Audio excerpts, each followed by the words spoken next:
اور آپ کو بتائیں کہ منچن آباد اور شہر اور گردونواں میں بھی بجلی کی غیر اعلانیہ لوڈ شیڈنگ کا سلسلہ جاری ہے۔ 10 سے 12 گھنٹے تک بجلی کی بدترین لوڈ شیڈنگ جاری ہے۔ اسی حوالے سے مزید بتا رہے ہیں ہمارے نمائندے راشد ڈڈی۔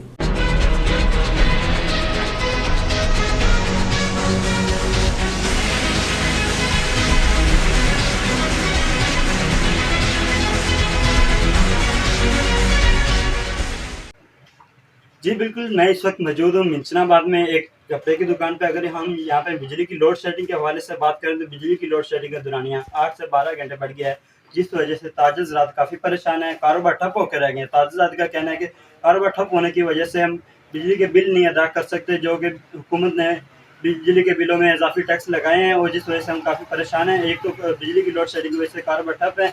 منچن آباد کے تاجر حضرات نے حکومت وقت سے مطالبہ کیا ہے کہ بجلی کی لوڈ شیڈنگ کو فوری طور پر ختم کیا جائے اور بجلی کے اضافی ٹیکسز کو فوری طور پر ختم کیا جائے، تاکہ ہماری مشکلات میں کمی آ سکے، ہم اپنے کرائے بھریں یا بجلی کے اضافی ٹیکس بھریں۔ حکومت وقت سے مطالبہ یہی ہے کہ بجلی کے لوڈ شیڈنگ کو فوری طور پر ختم کیا جائے اور بجلی کے اضافی ٹیکسز کو فوری طور پر ختم کیا جائے، تاکہ ہماری مشکلات میں کمی آ سکے، ہم اپنے گھر کے اخراجات فوری طور پہ ٹھیک سے حل کر سکیں۔ اور بجلی کے لوڈ شیڈنگ کی وجہ سے حکومت وقت سے مطالبہ ہے کہ بجلی لوڈ شیڈنگ کو فوری طور پر ختم کیا جائے۔ اور دوسری طرف مزدور طبقہ کافی پریشان ہے، مزدور طبقے نے کافی حکومت وقت سے مطالبہ کیا ہے کہ بجلی کی لوڈ شیڈنگ کی وجہ سے ہمارے بھی کاروبار ٹھپ ہیں، جس وجہ سے ہم گھر کا چولہا نہیں چلا سکتے اور اس وقت کافی پریشان دکھائی دے رہے ہیں۔ جی